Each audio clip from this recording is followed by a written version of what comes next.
Good morning, America. My name is Danny. I'm a 49-year-old American. This is my show, Danny's Pits. Not for children, so if you're under the age of 18, it is not for you. If I could please get you to hit like, subscribe, and share, man. You guys, pit members, you rock. You're really building the show for me. Every day the numbers change, and I get more and more excited. I do have the free giveaways. I'm doing patriotic dog tags right now. And I do have a GoFundMe if you want to support the pit. If not, that's cool too. It's just there, and anything I get there will go towards the pit and giveaways. So you know, if you know, you want to know where the money's going, that's where it's going. Anyway, so like, subscribe, share, man. Let's go. And if you're catching this on Reels or Shorts or Twitter, something like that, I apologize if I spend 3/4 of it saying all this stuff. Watch it on the full show.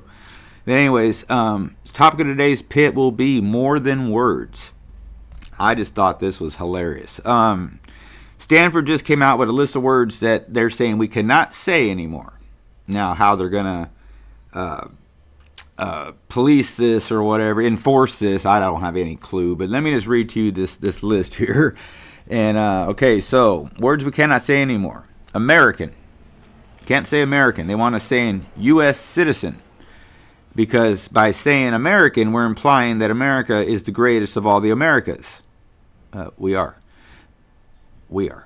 Anyways, so right there, we cannot say gangbusters anymore. They want to say very successful because gangbusters implies cops busting up gangs, which I didn't know there was anything wrong with that either.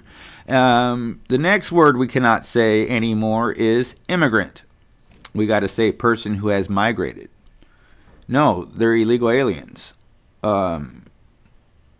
Facts don't care about your feelings, and this might, I don't know, I hope it don't violate anything, but it's words. Okay, they don't want you saying beating a dead horse anymore. They want you to say refusing to let something go, because beating a dead horse implies violence to animals, even though it ain't a real horse and it's already dead. That's how finicky this thing has gotten. Here's one that is ridiculous. They don't want to saying grandfather anymore. Now they want to change it to legacy. Grandfather has roots in the South, I guess, it's something to do with voting rights and segregation and all that, and that's just stupid. This is a really funny one. They don't want us using trigger warning anymore, and the left is the one that came up with trigger warning. Instead, they want us to say content note. I mean, are these people really that snowflakeish? Another word they don't want us to use anymore, preferred pronouns. They just want it to be called pronouns now. I ain't playing that game. You know, if you look like me and you got a beard and you got your hair down and you got a dress on and you want me to refer to you as something, I'm probably going to call you a man or dude or something like that. And then, you know, when you turn to me with your voice that's deeper than mine and say, call me a woman. No. Anyway, I refuse to play along. I'm not going to play along with the mentally ill anymore. If someone was starving themselves to death or sticking their finger down their throat to death, you wouldn't coddle them. That's mental illness. Body dysmorphia is the same thing. It's about time somebody says it's body dysmorphia and it looks ridiculous. I mean, we're going to look back on this time of history, guys, and we're going to be like embarrassed, really embarrassed. I can promise you that. They don't want us to say Karen anymore. They want us to say entitled white woman. I think both are bad. So I don't like that one either. Blind study will now be referred to as masked study because blind study offends people who can't see. You see where it's going? You can't say addicted anymore. You have to say hooked or devoted. It's just... Okay, they don't want us to use the word master anymore. They want us to change it to primary, as in like master bedroom. It's your primary bedroom. Let me just say something first, okay? American language is funny. We have words we can use interchangeably all day long and use the same word and mean something different. Let me give you an example. I'm going to catch a football. I'm going to catch a bus. I'm saying catch on both, but I'm definitely not going to catch a bus the way I caught the football, and I'm not going to catch the football the way I caught the bus.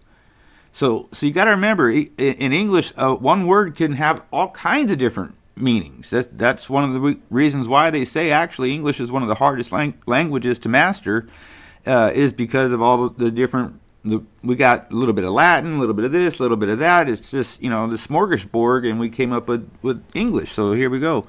We didn't. I mean, not America, but you know what I'm saying. Anyway, can't say the word chief anymore to a white person. It's derogatory to, and they said Indians. It's Native Americans, first of all. And they're saying brave. They don't even have a replacement word for brave yet. That's the funny part. They don't want to say brave anymore. They said, hold on, we're coming up with a word.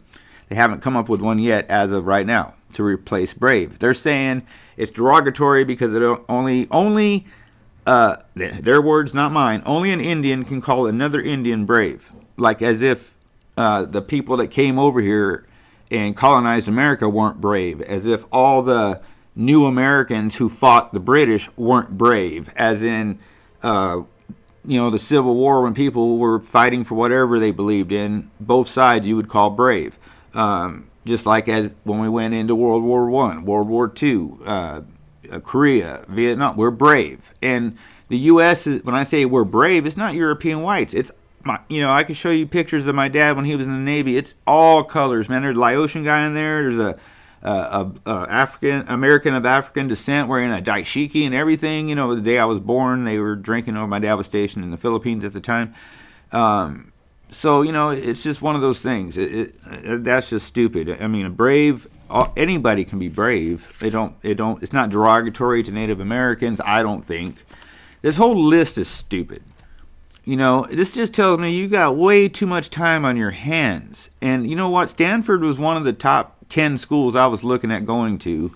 The main school I was looking at going to was Johns Hopkins, but I decided to work for my dad instead of go to college. Anyways, I'm glad I didn't go to Stanford now, and if I did, I'd be disgusted with this because this didn't exist when I was of college age. I'm almost 50 now, so that long ago, none of this existed. Nobody got a. Remember I made this joke. They re-edited Blazing Saddles for 2024. You should watch it. It's like 5 minutes long. You know what I mean? They cut out the offensive parts. You only got 5 minutes of a movie because everything offends everybody. Okay, just be like our ancestors were. Grow that tough skin and just be an American. Let's stop with the separate national anthems. Let's stop with all this division and realize, like my father did, and maybe some of yours in the service, that, when you're in a situation like that, it doesn't matter if the guy next to you's got brown skin, white skin, black skin, or yellow skin. If he's got an American flag on his uniform, he's fighting with you back to back, brother to brother. It's just that way. I know. I wasn't in the military, but I know it's that way. They're brothers in arms. I use that term a lot with one of my best friends who's still in prison. We're brothers in arms. We've been through hell together. But anyways, I'll wrap it all up. So stay vigilant in America. Keep looking forward, but once in a while look behind you. And don't pay no attention to anything coming out of Stanford anymore. I'm not really down in the school, just that. I mean, that's what's going on in colleges all up and down California where I live. And hopefully it's not going on where you live, or if it is, let's try to get a stop to it and get some normalcy back into America, please. Can we just be Americans again? I guess not, because it might offend somebody. I mean, we were a country built on revolution and rebellion and have become pansies just in the last 3 years. Unbelievable. So anyway, God bless each and every one of you. Stay healthy, stay safe, be safe. Call someone you love, go give someone you love a hug. Tomorrow's not promised. God bless these wonderful and beautiful United States of America we're lucky as hell to be living in. Even with shit like this going on, we're lucky to still be here, because even with all that I just read to you and gave you here on the pit, there's an opposite side already fighting it. That's why I didn't have to go there. I'll report that later. So I'll be back, should YouTube allow me, and you pit members that sub up and hit them likes, man, you guys rock. Hit them likes and sub up, and everything will be cool. I thank you, and like I said, I'll be back should YouTube allow it. So until that time comes, stay tuned. Thank you guys.